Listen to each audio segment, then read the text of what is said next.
Everyone around you seems to be ahead. Someone just bought a house. Someone else just got engaged. Another friend announced a promotion that took years to reach. And without realizing it, a quiet pressure starts building inside you. A pressure that whispers, "You're falling behind."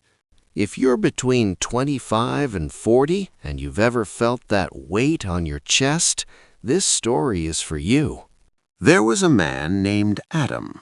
He was 34 years old, intelligent, disciplined, and constantly tired. Not the kind of tired sleep fixes, but the kind that comes from chasing timelines that never feel close enough.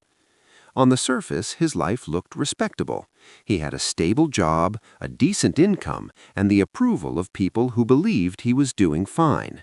But inside, Adam felt like time was slipping through his fingers. Every morning began with urgency. His alarm rang, and his first instinct was to reach for his phone.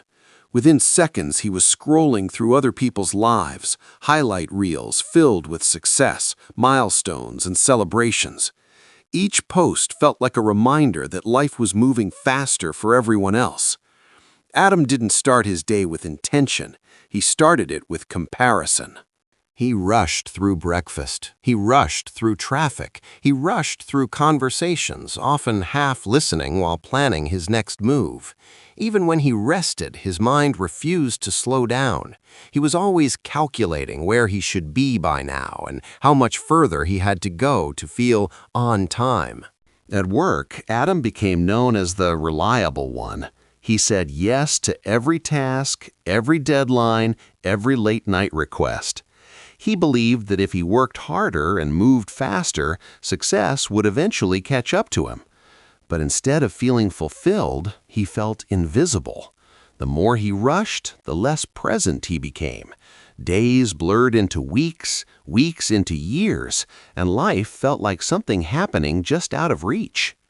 One evening, after another long day, Adam sat alone in his car, stuck in traffic. The city lights flickered around him, while his phone buzzed again. Another notification, another achievement, another reminder of someone else's progress. And in that quiet moment, something inside him finally cracked, not in anger, but in exhaustion. He asked himself a question he had never allowed before. What if I'm not failing? What if I'm just rushing through my life? That question followed him home. It followed him into the night, and it refused to leave. That weekend, Adam visited his uncle, a man in his late 60s who lived a modest life far from the noise of ambition.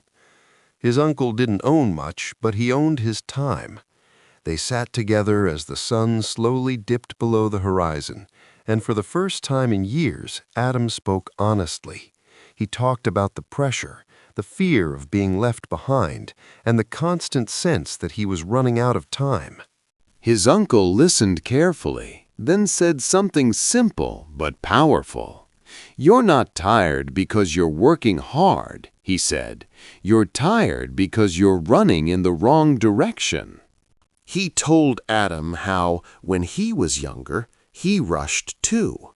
He rushed into decisions without understanding himself. He rushed into goals that weren't truly his, and by the time he realized it, years had passed without meaning. "Life doesn't reward speed," his uncle said. "It rewards awareness." That night, Adam drove home quietly. He didn't feel inspired in the dramatic sense. He felt unsettled, but in a good way. The next morning, he made a small decision. He didn't check his phone for the first hour of the day. He ate breakfast slowly. He noticed the sound of birds outside his window. For the first time in a long while, he wasn't racing the clock. Change didn't happen overnight. Adam still had responsibilities. He still had ambitions, but something shifted in how he approached them. He stopped treating every moment like a deadline. He started setting boundaries at work. He learned that saying no wasn't failure, it was clarity. He began walking in the evenings without music or podcasts, allowing his thoughts to settle. At first, the silence felt uncomfortable, but slowly it became peaceful. In that silence, Adam realized how disconnected he had become from himself. He had been so busy chasing a future version of his life that he had forgotten to live the present one. One afternoon, Adam met an old friend for coffee. This friend had everything Adam once envied: status, money, recognition. But as they talked, Adam noticed something beneath the success: the tension, the constant checking of messages, the inability to relax. For the first time, Adam didn't feel behind. He felt awake. He understood then that many people weren't ahead. They were just running faster, often without knowing why. Over time, Adam redefined success. It wasn't about how quickly he reached milestones, but how aligned his life felt. He focused on skills instead of titles, growth instead of applause. He invested in relationships instead of appearances. And slowly, his confidence returned, not from achievement, but from self-trust. Life still challenged him. There were setbacks, doubts, and moments of fear, but now he faced them without panic. He knew that becoming takes time, that healing isn't instant, that purpose unfolds gradually, not according to a schedule, but through experience. Years later, Adam looked back and realized something profound. Slowing down didn't make him fall behind. It helped him arrive, fully, honestly, and intentionally. He hadn't missed his life. He had reclaimed it. If you're listening to this and feel like time is running out, let me tell you this clearly. You are not late. You are not broken. You are not failing. You are in the middle of becoming the person you're meant to be.